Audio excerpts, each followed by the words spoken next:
This is the terrible tale of how a couple's preparations for a dreamy wedding in the south of Sydney were cut short by a ferocious shark attack that sent shivers through Australia. On Tuesday, February 16, 2020, as a veteran of the British military who had twice served in Afghanistan, 35-year-old Simon Nellis traveled to Little Bay Beach in Sydney, Australia, with his fiancée Jessie Ho. Simon wished to participate in the South Sydney annual Malabar Magic Ocean Swim competition. He decided it would be wise to practice in the quiet, secure waters for a few weeks before the swim. Shark attacks on humans were possible in the enormous ocean near the beach, but over time, good management, alert systems tracking, and deep netting in the sea had ensured no fatal shark attacks. The New South Wales government had deemed the area safe for surfers and swimmers for more than 60 years. Sharks were frequently the last thing on the minds of many visitors to this crowded and energetic beach. The existence of great white sharks longer than 15 feet was not unusual. The species is recognized as the most hazardous sea animal in the larger expanses of open water. For humans, there have been hundreds of documented shark deaths throughout history, along with some of the most terrible accounts of violent murders that could give anyone shivers. He swam over 150 meters out into the ocean, passing several fishermen, surfers, and swimmers on the beach. The serene atmosphere of the gap abruptly gave way to a flood of splashing water and agonized cries.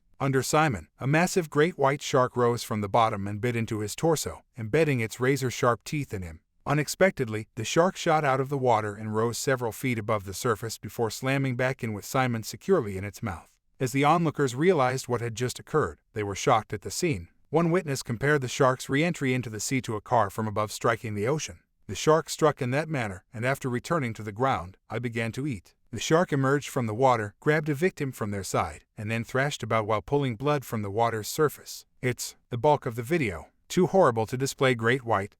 A great white, indeed. Are you already immersed in the story? Consider subscribing quickly to help us out. The great white shark finally poured deep into the ocean, sealing Simon's doom. Simon, a 34-year-old veteran with a fiancée, was never heard from again. Although great white sharks are known to prey on seals and sea lions, this was the first assault on a human victim that had occurred on this beach in 60 years. One of the deadliest shark species known to exist, they ambush their prey by sneaking up from below and biting and grabbing them in their teeth. Only a few body parts could be recovered from the scene to give Simon's friends and partner what was left of him. They consumed even smaller creatures in addition to larger ones like seal rays. Simon had put on a wetsuit before heading for the swim, and it was later discovered. In these calm waters, it wasn't typical to see swimmers at the beach wearing these form-fitting gray suits. The reason for Simon's attack was determined to be a possible shark misidentification. Simon's torso resembled a seal, one of the shark's primary targets, thanks to the dark gray swimsuit. Due to their keen sense of smell, great white sharks probably detected Simon before they could.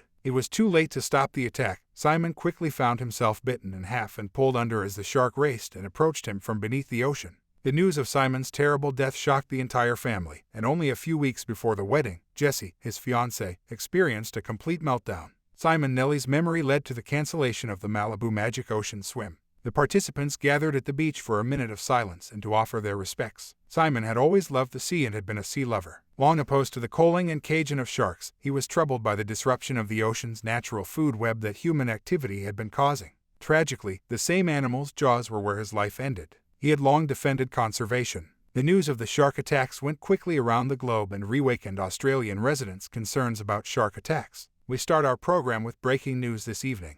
A fatal shark attack is reportedly in progress at Little Bay near Malibu. First deadly shark attack in Sydney in 60 years. The southeast coast of Sydney has blocked beaches. Simon was regarded as a trustworthy and generous person by his friends and coworkers. He cherished the ocean's size and wanted to do everything in his power to protect it from the harm caused by human activity. He was aware of the effects of shark nets and drum lines that had upset the natural balance of marine life in that area because he was a diving instructor. Yet, it turned the joy of witnessing their son marry in a lavish ceremony into a nightmare that traumatized the Simon Nellis family. The relatives of Simon Nellis had already purchased their plane tickets to Australia, but they now arrived there to attend his burial rather than his wedding. Thanks everyone for listening to this story. If you enjoyed it, please let us know by subscribing to the channel and leaving a like. See you in the next story.